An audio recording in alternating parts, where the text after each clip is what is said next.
Here I have Alcatel One S 2021, and today I'm going to show you how to lock apps with Fingerprint on this device. So firstly, let's open settings, then go to the security and biometrics section, then to the fingerprint.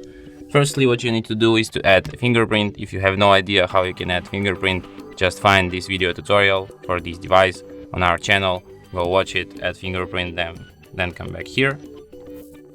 So then you have to enter a fingerprint section. Here you have fingerprint functions, enable the unlock apps function.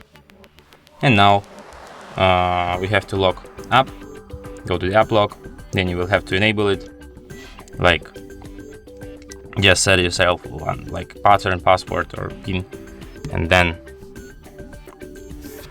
here you can add apps. Let's add, for example, Chrome and Gallery.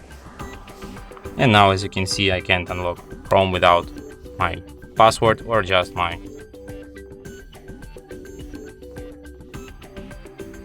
and the same goes to the Gallery.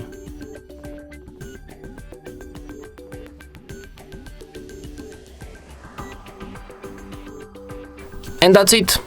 Thanks for watching. If you find this tutorial useful, don't forget to hit that like button and subscribe to our channel.